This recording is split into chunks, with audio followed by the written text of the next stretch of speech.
Hai, selamat datang kembali di cerita horor Senja Maghrib. Agar tidak ketinggalan sambungan dari cerita horor sebelumnya, kamu boleh klik tombol lonceng sebagai notifikasi agar kamu jadi orang pertama yang tahu cerita terbaru dari saya. Cerita sebelumnya, Mirna yang masih harap cemas menunggu esok hari untuk melihat hasil tes pack kehamilannya.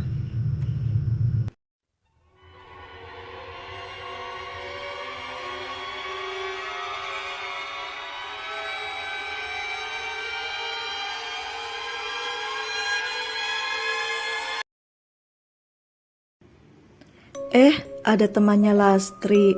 Siapa, Las? Ibu kira Astri yang mau menginap. Nama kamu siapa, Nak? Tanya ibunya Lastri dengan senyum yang ramah. Nama saya Mirna, Bu. Saya temannya Lastri di sekolah. Bu, Mirna boleh kan menginap di rumahnya Lastri semalam ini saja? Tanya Mirna. Oh, boleh saja. Biasanya Astri juga sering menginap kok di rumahnya Lastri. Ayo, kita makan malam dulu. Ibu sudah siapkan ikan goreng dan sayur bayam. Keesokan paginya dua anak remaja itu setelah selesai sholat subuh tidak melanjutkan tidurnya lagi. Seolah-olah sudah tidak sabar menunggu sedari malam hasil dari alat tes kehamilan. Mirna pun telah selesai menaruh air urin di dalam bungkus alat tes sebagai wadahnya. Duh, bagaimana ini hasilnya ya, Las? Aku deg-degan nih. Mirna yang terlihat tegang sambil memegang wadah berisi air urin tersebut. Sabar, kan di petunjuknya tunggu minimal 3 menit, baru bisa melihat hasilnya. Ujar Lastri yang sedang menenangkan temannya itu. Benar saja dugaan yang tak diinginkan Mirna hasil dari tes kehamilannya. Las, kalau garis 2 itu apa ya artinya? Hamil ya? Tanya Mirna yang terduduk lemas melihat hasil menunjukkan garis 2. Lastri pun tidak bisa berkata apa-apa, hanya terdiam sambil memeluk temannya. Aku hamil, Las. P-boy, apakah mau tanggung jawab? Tanya Mirna dengan terisak. P-boy adalah teman sekelas mereka. Anak yang terkenal bandel, namun secara fisik tak satu pun siswa di sana yang naksir ataupun cari perhatian kepada Aldi atau yang akrab disapa P-boy. Singkat cerita, 2 bulan kemudian Lastri mendapatkan SMS dari Mirna yang menunjukkan alamat kosannya. Lastri mengerenyitkan dahinya seolah nampak bingung. Mirna ngekos, kan dia lagi hamil. Apakah keluarganya sudah tahu? Tanya Lastri dalam hati. Agak sorean Lastri pun memanaskan mesin motornya, bersiap mencari alamat kosan Mirna. Dia merasa sudah terlibat masuk ke dalam masalah hidup Mirna dan tak mau meninggalkan temannya yang dalam kondisi sulit itu. Sesampainya di kamar kos yang tak besar itu, terlihat Mirna sedang asik makan bakso dan menunjukkan sesuatu dari handphonenya kepada Lastri.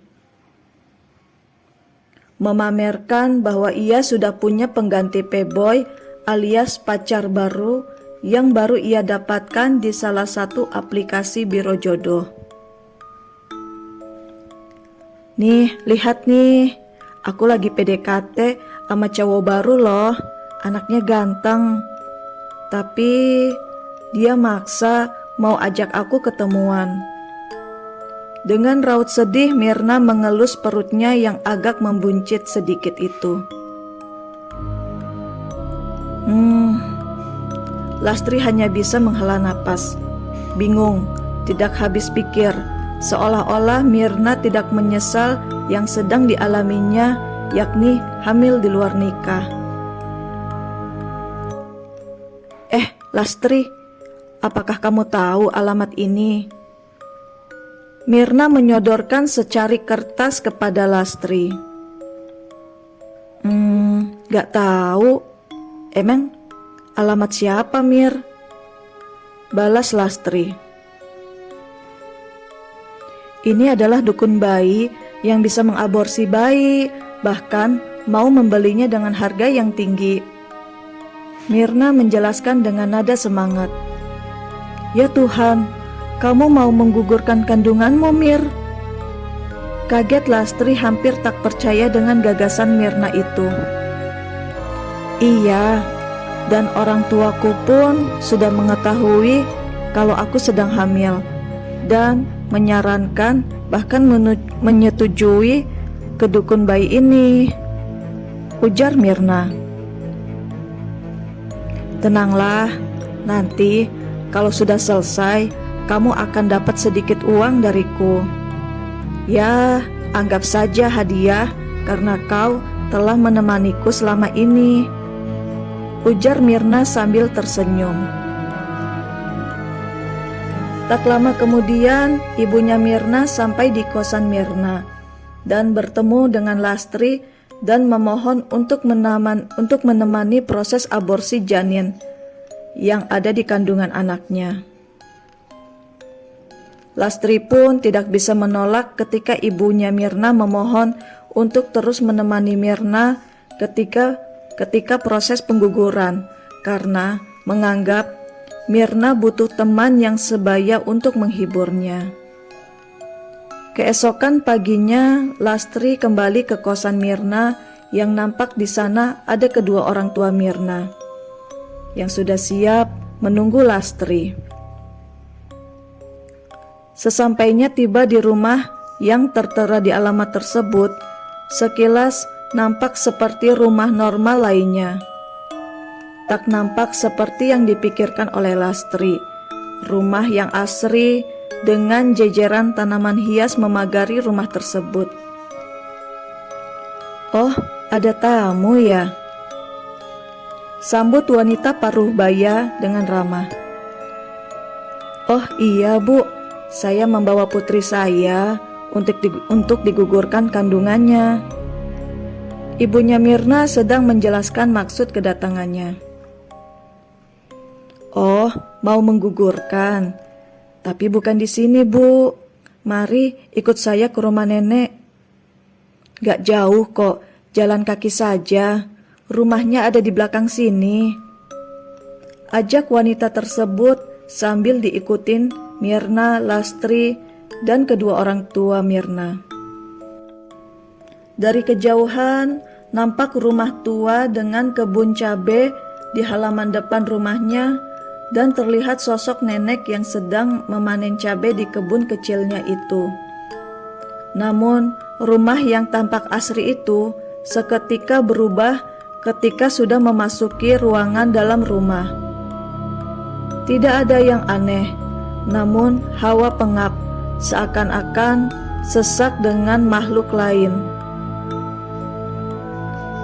Wanita parubaya itu menjelaskan tujuan kedatangan kami, dan pandangan nenek itu langsung tertuju pada Mirna yang seolah-olah tahu kalau Mirna sedang hamil. Diusapkan pelan perut Mirna yang membuncit kecil sambil berkata nenek itu, kandungannya masih kecil, belum bisa dipanen. Tunggu sampai 5 bulan sampai si jabang bayi ini sudah ada rohnya, ujar sang nenek dengan tatapan tajam ke perut Mirna. 4 bulan pun telah berlalu. Lastri yang sudah sibuk memasuki awal semester itu di salah satu universitas di kotanya tersebut kembali dihubungi Mirna agar menemaninya kembali untuk proses pengguguran janin. Mereka berempat dengan orang tua Mirna kembali ke rumah dukun bayi tersebut pada siang hari. Ayah Mirna diminta untuk pulang karena proses ritual pengguguran bayi hanyalah untuk kalangan perempuan saja.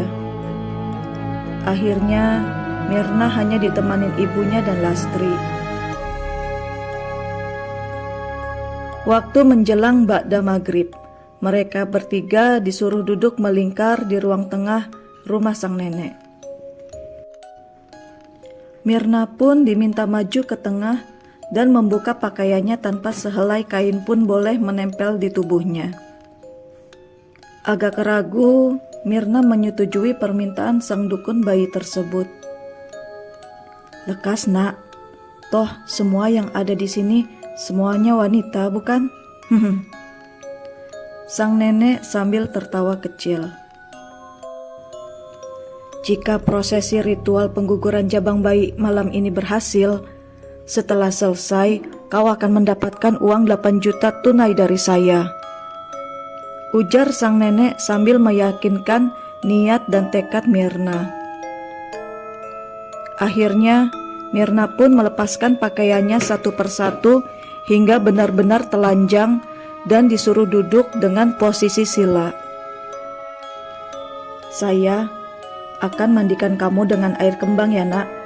Jika dirasa agak sedikit sakit, tahan saja sebentar. Jangan bersuara, agar tetangga sekitar tidak curiga," ujar nenek yang mulai berubah aura wajahnya terlihat mimik serius.